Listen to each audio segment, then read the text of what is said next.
తెలుగు జాతికి అంతటికీ ఏం ఉపకారం చేశాడో మీకు అందరికీ తెలుసున్నదే కానీ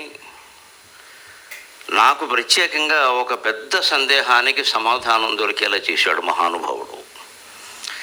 చిన్నప్పటి నుంచి ఒక మాట వింటూ ఉంటాం మనం, ఇప్పుడు అంటూ ఉంటారు చాలామంది, తింటే గారెలు తినాలి, వింటే భారతం వినాలని. గారెలే ఎందుకు అన్నారో నాకు పట్టుదల. ఇక పిండి వంటలు లేవా?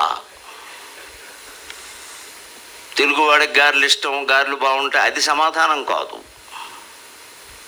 గారెలు ఎందుకన్నారు? బొబ్బట్లు ఉన్నాయి, పులిహోర ఉంది, మిరపకాయ బజ్జీ ఉంది, దమ్ముంటే చాలా ఉన్నాయి కదా. తింటే గారెలు తినాలి, వింటే భారతం వినాలి. ఇది నా చిన్నప్పటి నుంచి పురాణాలు చెప్పేవాళ్ళు చెబుతుంటే నాకు సందేహంగా ఉండదు. గారెలతోనే ఎందుకు పోల్చారు? తెలుగు వాళ్ళు ఎవరు సామాన్యులు కాదు. ఇప్పుడు ఇంగ్లీష్ మీడియం వచ్చాక పనికిమాలిన వాళ్ళు అయ్యారు, కానీ ఇదివరకు చాలా తెలివితేటలు ఉండేవి. మొత్తం 4 వేదాలు తెలుగువాడి ముందు అరుగు మీద కూర్చొని వినిపిస్తే 4 వేదాల సారాన్ని ఒక్క మాటలో చెప్పేస్తాడు తెలుగువాడు. తెలుగువాడు అంటే అంత గొప్పవాడు, అంత వాడి ఒక్క మాటలో చెప్పేస్తాడు. జగమే మాయ, బ్రతుకే మాయ, వేదాలలో సారం ఇంతేనయ్యా అంటే ఒక్క మాటేనండి, మొత్తం అదే వేదాల సారం అంతా. బ్రహ్మసత్యం జగన్మిథ్య అలా చెప్పినవాడు తెలుగువాడు ఒక్కడే. నిజంగా ఒక్క మాటలో, ఒక్క సామెత, ఒక జాతీయంలో మొత్తం చెప్పేస్తాడు. అంత తెలివైన వాడు. భారతం మొత్తం 18 పర్వాలు, 1700 శ్లోకాల వ్యాసభారతం, తెలుగులో 21,697 గద్యపద్యాలతో ఉంది. దీన్ని మొత్తం విని తింటే గారెలు తినాలి, వింటే భారతం వినాలంటే ఏదో ఉంటుంది ఇందులో. కానీ ఎవరు చెప్పట్లా గారెలు బాగుంటాయి, కమ్మగా ఉంటాయి. కమ్మగా ఉండడం అనేది రుచి కాదు. తీపి, కారం, చేదు, వగరు, ఉప్పు, పులుపు, ఇవి 6 రుచులు, కానీ కమ్మగా ఉండడం రుచి కాదు.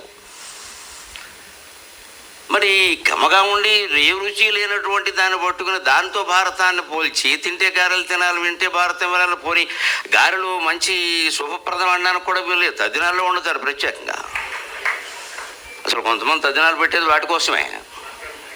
మాళయ పక్షాల్లో మళ్ళీ తద్దినం ఎందుకు పెడతారంటే గారెలు పరమాన్నం కోసం. విడిగా ఉండమంటే వండరు, అశుభం అంటారు. అదో గొడవ ఉంది ఇక్కడ. అందుకని దానికోసం కాదు అనిపించి నాకు భక్తి టీవీలో భారతం చెప్పవలసిన అవసరం వచ్చినప్పుడు 2009లో దీనికి నన్నయ్య గారు చెబుతాడు సమాధానం, ఎక్కడో ఉంటుంది, మనం పట్టుకోవట్లేదు, ఏదో పరీక్షల కోసం చదివేశాం కానీ అని వెతికితే ఆశ్చర్యకరంగా, ఆనందదాయకంగా ఆయన ఒక శీసపద్యంలో నాకు సమాధానం స్ఫురించేలా చేశాడు. ధర్మతత్వజ్ఞులు ధర్మశాస్త్రంబని, అధ్యాత్మ విధులు వేదాంతమనియు, నీతి విచక్షణులు నీతి శాస్త్రంబని, కవి వృషభులు మహాకావ్యమనియు, లాక్షణికులు సర్వలక్ష్య సంగ్రహమని, ఐతిహాసికులు ఇతిహాసమనియు, పరమ పురాణికులు బహుపురాణ సముచ్చయంబని మహిగొని యాడుచుండ, వివిధ వేద తత్వవిదుడు వేదవ్యాసుడు ఆదిముని పరాశరాత్మజుండు, విష్ణు సన్నిభుండు విశ్వజనీనమై పరగుచుండ చేసే భారతంబు.